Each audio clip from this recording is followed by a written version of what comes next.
What's going on, y'all?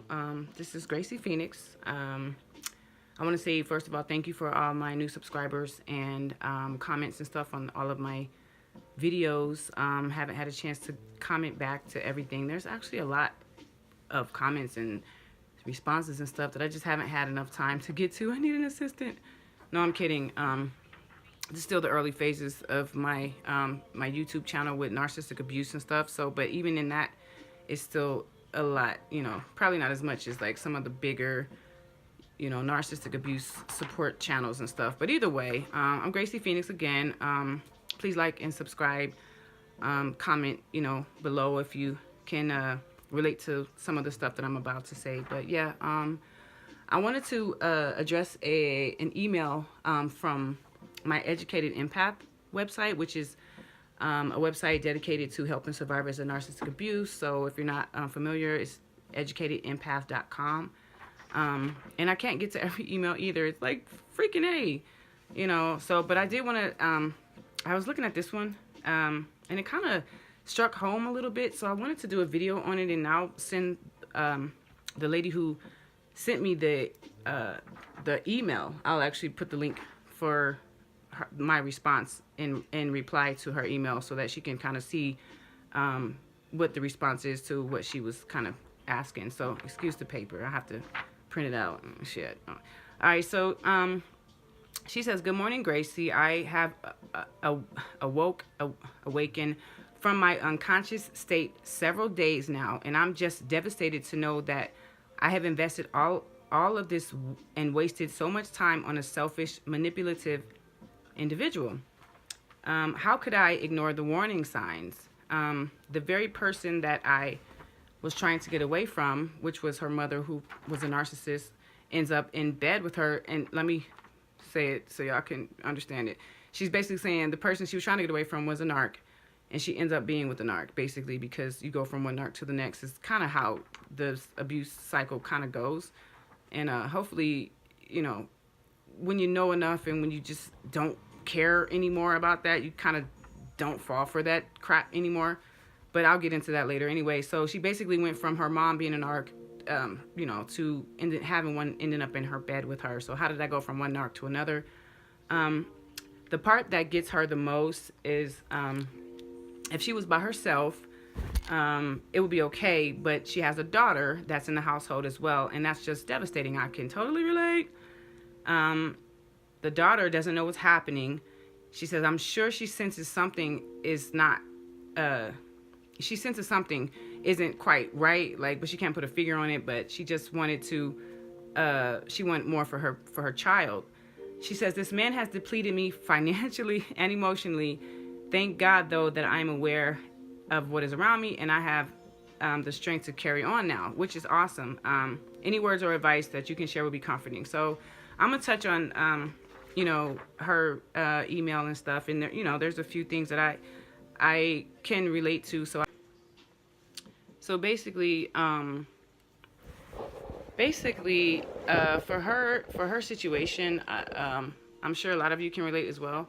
But this is speaks volume for me because I lived the situation that she is talking about. I guess except for financially, because I didn't. We shared finances and stuff, so I can't quite, But as far as financially being financially depleted by a narcissist, I mean, I don't know. I guess I can't really relate. Anyway, so she says, how could I ignore the warning signs? First of all, when you're dealing with a charming, cunning, manipulative narcissist, it's difficult to leave them in the first place. So it's not even your fault. They built a trap for you. They had their plan and activated their plan when they were ready to attack. They saw their prey in line of sight, and they took control of that. So it's not your fault that you ignore the warning signs. I saw several when I started dating him too. I was there was a lot of stuff that I was just not okay with, and I just was okay.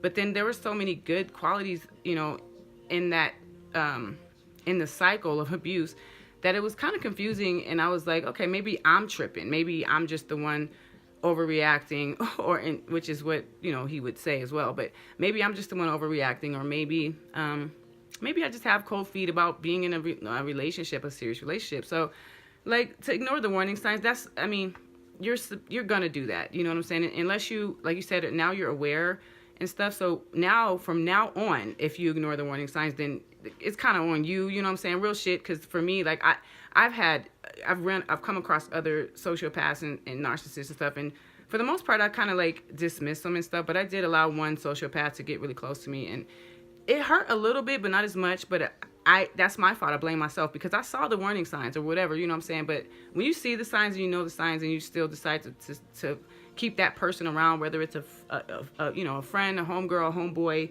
lover, whatever, you know what I'm saying, then, you made that choice, you know what I'm saying. So, but for, I guess, the first time, especially outside of your mom, like your mom is a narcissist, like you said. So from going from her to another narcissist, like that's typical, you know what I'm saying. So don't blame yourself. Don't beat yourself up. That is completely normal. So like I said, the red flags, the warning signs, the red flags, they're everywhere. They're bing, bing, bing, bing, bing, bing. They're just popping up. Okay. So, I mean, you tend to ignore the signs because they have this other persona that they display, and it's just so freaking confusing. And then there's other factors. Maybe the sex is good. Maybe you like the way he smells, or whatever the case. I'm just saying, like, maybe there's other factors involved. Maybe he treats your kid cool from, in the beginning, for example, like maybe he treats your kid cool, and you're like, oh, well, he likes my kid, like, whatever. Maybe you're trying to think of a father figure for your child. Maybe you're, the child's real father's absent. Maybe there's other factors involved. So you're just like, okay, maybe I'll just, turn a blind eye to, the red flags and stuff. So don't blame yourself. That's kind of normal. So that being said, like, you don't, if you ignore the warning signs, like, don't trip, because I did it. We all do it. You know what I'm saying? But, on the next go round, you want to be more careful about red flags. If you see warning signs and red flags, don't even spend, and it's consistent. You know what I'm saying? Like, don't get too invested with anyone emotionally at all, especially since you're trying to heal from narcissistic abuse. Kind of keep your arm's length distance with anyone, first of all, and always, just kind of keep your alerts up. You don't have to be completely distant and completely, like, just out of touch with them, but, just kind of see how they're going to act first before you invest too much of your energy with them. So, like, and then if you start to notice, like, red flags consistently, then you're not losing anything because you never invested enough in that relationship for it to even affect you. So anyway, I'm gonna move to the second part. She says, the part that gets me the most is she'll be okay by herself. Me too. But her daughter is involved. And I would assume, I'm not quite sure, but it seems like her daughter is not from the narcissist. It was from a previous relationship. So her daughter is invested with this idiot as well. And, so she could walk away and she could heal faster and move on, and probably, it still takes time either way. But but her kid, she's just like, what about the kid? The kid is, doesn't know what's happening. Oh yeah, they do. She says, my daughter doesn't really know what's happening. She knows, but she can't put a finger on it. Kind of like you know what I'm saying? And kids, I guess in every circumstance, every scenario, when there's abuse happening to you, there's certain symptoms and signs that you want to watch out for. And they vary or whatever. If you see your kid doing something completely random, completely weird that they never do, and it's like kind of regular, maybe not every day or every week, but it's just like enough to where it's like it's like something's not right. Because my kid was doing that too. Like, I had a relationship, like I said, with my ex narcissist, and I had a previous child as well who was around 8 or 9 or whatever, and he started pulling out patches of his hair. And I was like, what the fuck? I was just, and then he started pulling his eyelashes and his eyebrows. And he was just, and I was like, what? He was just displaying weird behavior. If you see your child displaying weird behavior, something's not right. You know what I'm saying? So they know what's going on. They just can't put a finger on it because they can't, they internalize it because they can't express it any other way. They don't even know, they don't even have the words, you know what I'm saying? Or they quite emotional intelligence to kind of, say anything about it. So, if they're displaying strange signs and stuff, and even if they're not, she knows. Like, if you're dealing with narcissists, your kids will know that something's not right with this individual. So, and it's hard to leave, especially when your kid has invested, is invested in this narcissist as well. And then if you end up having a kid with the narcissist, then that's when things get even more hectic. I attest. So yeah, your daughter knows, you know what I'm saying? If you're thinking of staying, I can give you some tips for if you want to stay, and if you want to leave, I can give you some tips for that as well. But she knows that something's not right. She just doesn't know the word, the terminology, you know what I'm saying? So you want to talk to her, especially since now that you're aware of narcissistic abuse, you kind of want to talk to her, but never, ever, if you haven't already, never tell him or any narcissist that they're a narcissist. Don't let them know that you know, because if you do that, then it's just a whole nother Pandora's box will open, and you just won't have any ammunition because you're not really ready or prepared for their response and their behavior after you tell them. If you're like hella, like very educated, because I'm 3 years in, you know, I've been doing this researching for 3 years. So like, I'm not saying that I'm like a doctor, but I mean, shit, I saw a meme the other day on Facebook or something on one of the narcissistic abuse groups, and it was like, she said something like, she said, I know so much about narcissistic abuse now that I could have a PhD in it. That's kind of where I am, like not that good, you know what I'm saying? Because,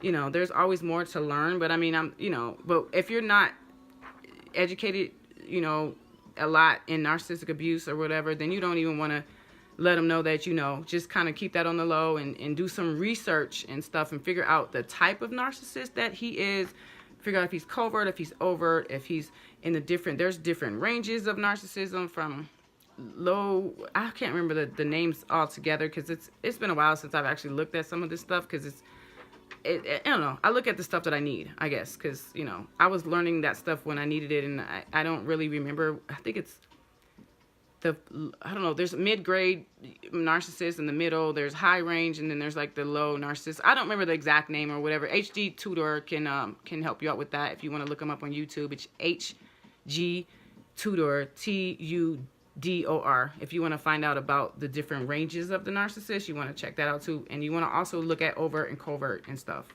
And Sam Vaknin is also a very good source for narcissistic abuse as well. Sam Vaknin, Vakin. So shout out to y'all too. So yeah, and she's also said this man has depleted me financially and emotionally. So thank God that I'm aware of what is around me, and now I have the strength to carry on. So basically, like, you have to make a decision whether you want to leave or stay. And I guess now you're at a crossroads, so you want to kind of figure out if you want to stay or if you want to leave. If you want to stay, learn as much as you can about narcissism so that you can make the relationship work in your favor with him. You know what I'm saying? Because it can work if you know, you know what I'm saying? But if you are blindsided and you're just unaware of what he is and what disorder he has as far as his personality and the way that he behaves, and he behaves like a 6-year-old, you know, emotionally, you know what I'm saying? Real talk. I mean, they act like 6-year-olds when they get mad, temper tantrum, silent treatment, you know what I'm saying? If you're not aware of why they do that, and you don't have enough resources and enough education on their behavior itself, then you won't know how to live with this person. So, you know, I've just recently talked to a friend of mine who married her narcissist, because now she's aware, you know, of what it is and all of that, and she's gone, you know, not completely healed, but she has gone through the healing process and everything and stuff, and now she knows how to handle him. And like I always say this too, like, I would have been comfortable being back with my ex, like that ship has sailed already, so I'm not really interested anymore. But like, I don't know, a year ago or whatever, I would have been open to it because I was more aware of, you know, how to handle his personality, and we would have made it work. You know what I'm saying? So if you want to stay with him, like, you have to learn. Like, every day, just research as much as you can about narcissistic abuse. If you want to leave, you got to plan quietly. Stack some chips, put away some money, start looking at some apartments, whatever, you know what I'm saying? You have to leave quietly, and you have to kind of email me again. And because I would never put out that information, to you know, so that other narcissists can see how how to do it, because they're like, oh shit, you know. So no. So email me if you wanna leave him and you need help leaving him. I got you, because it's a process. All right. So I just wanted to shout out this email and make sure I address it, because it really struck home for me. So it made a lot of sense. So I wanted to make sure to respond to the email. I won't say the name obviously, but anyway, Gracie Phoenix again. Make sure you go check out my the trailer to my film. It's about narcissistic abuse and my personal story. I wrote it, directed, starred. You know, had a lot of help. My cast. I had a lot of help with the film, but I also, you know, was like the first person involved, you know, from the beginning to the end. So except for editing, I didn't do that. But anyway, so it's called Rise from the Ashes. And the website is risefromtheashesmovie.com.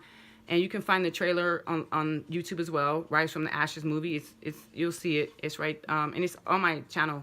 Anyway, if you go to my channel, directly to my channel, you'll see it on the homepage. And also the Educated Empath website dedicated to helping narcissistic abuse victims and stuff. I won't be able to get to everything because I get a lot of stuff. So if I haven't gotten back to you, I really apologize. I will try to address you as soon as I can. But I have a lot of stuff on my plate. So and I probably will respond with like a video or something, because it's a, you know, it's just easier to share the knowledge as opposed to just saying it to like one individual or whatever. I want to make sure I get, you know, my opinion out to like everyone out there who may be dealing with the same type of situation, so that, you know, it's a community thing. We are all informed. So yeah, so make sure to like, subscribe, comment if you have any other suggestions and stuff. People, if you have other things that you have done, you know, in cases like this, make sure to comment below or whatever.